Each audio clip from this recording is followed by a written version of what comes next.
seniman Yusron. Nah, kepala beliau komentar silakan. Sebelum Mas Ulin sampaikan, lupa disampaikan. Mas Ulin ini juga sahabatnya TGB. Ya, jangan dikira ya. Jadi sahabat TGB pada saat sama-sama berjuang 4,5 tahun yang lalu bersama Pak Presiden kita. Monggo Mas Ulin. Saya duduk aja ya.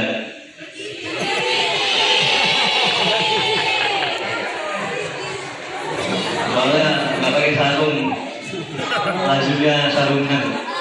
Padahal kita semua kan kaum sarungan.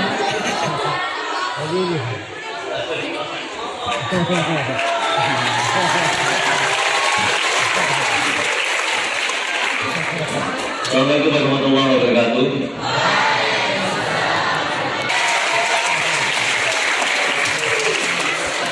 Nama saya Ulin, nama lengkapnya Ulin Ni'am Yusron.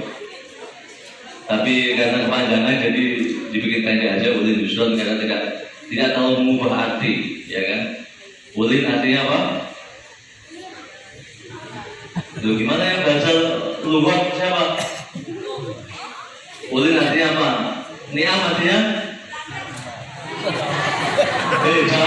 Sama ini. Yusron? Ya.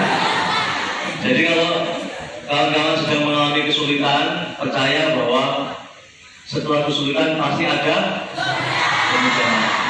Kalau masih sulit, ingat saya, karena saya memberikan kemudahan. Jadi nggak usah khawatir, yang susah pasti akan dibikin mudah. Itu hanya soal waktu, ya kan? Dan melihat kawan-kawan semua hari ini itu saya terharu. Saya sudah lama tidak masuk kepada pesantren, tapi melihat kawan-kawan itu seperti melihat diri saya sendiri. Saya sedang bercermin. Kira-kira tahun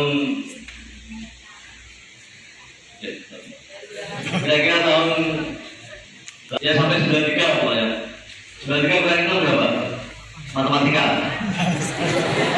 Oh, matematika nggak lulus. Kira-kira 87, 88, saya juga mengalami nasib seperti kawan-kawan semua.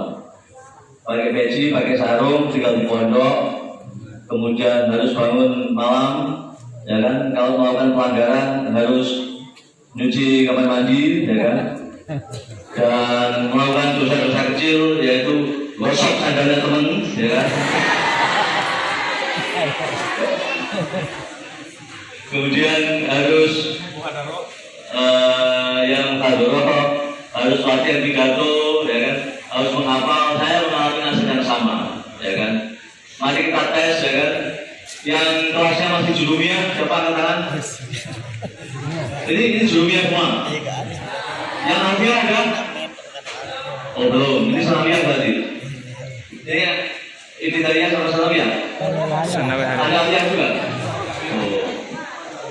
Oh, udah ada aliyah. Jadi yang aliyah coba mau start hafalan nggak? Ada yang mau start hafalan? Masuk guru masing-masing, bukan saya. Jadi saya mengalami nasib seperti kawan-kawan. Orang tua saya menginginkan saya melanjutkan profesi ngaji. Jadi disitulah saya akhirnya tersentuh bahwa begitu nanti saya lulus, saya pasti akan mengajar dengan cara saya, mengajar dengan medium atau potensi yang saya punya. Karena saya percaya ngaji itu akan membawa kebaikan banyak orang dan akan mengantarkan saya ke tempat yang jauh lebih baik dari hari ini. Dulu sebagai santri saya tidak pernah besok saya makan apa, besok saya jadi apa. Semakin beriringnya waktu saya abaikan itu semua. Saya tidak pernah takut dan cemas menghadapi masa depan. Karena saya tahu kemana saya harus bergantung dan berserah diri. Saya pasrahkan seluruh hidup saya hanya untuk menyembahnya melalui profesi yang kita punya, melakukan secara totalitas. Saya tidak akan pernah takut. Gusti Allah dan Tuhan saja sudah terbukti memberi makan jutaan orang. Dan rezeki Tuhan tidak pernah ada habisnya sampai hari ini. Kebutuhan makan kita cuma 1 piring, 2 piring, ya kan? Kebutuhan minum kita yang begitu aja, air putih, dan sekali punya uang yang beli jus sama bubble ya, bubble tea maksudnya. Tapi selebihnya makan yang begitu aja. Punya uang banyak, semua orang menginginkan. Kalau dapat syukur, kalau nggak dapat cari lagi. Jadi saya nggak pernah merasa takut, saya nggak pernah merasa gundah, saya khawatir, saya ke depan akan jadi apa. Saya mohon ke kawan-kawan semua, saya di depan saya ini juga tidak pernah khawatir akan jadi apa. Jangan khawatir, kalangan yang akan menjadi takut. Orang takut, kalau habis ini kemudian memilih jalan menjadi penghafal Quran, penghafal Quran jadi apa? Orang jadi apa-apa, ya paling nggak minimal statusnya sebagai abdi Gusti Allah. Ya. Itu kan yang paling mulia. Ya hidup sementara di dunia nggak apa kita jalani, tapi kita nggak mau menyerah.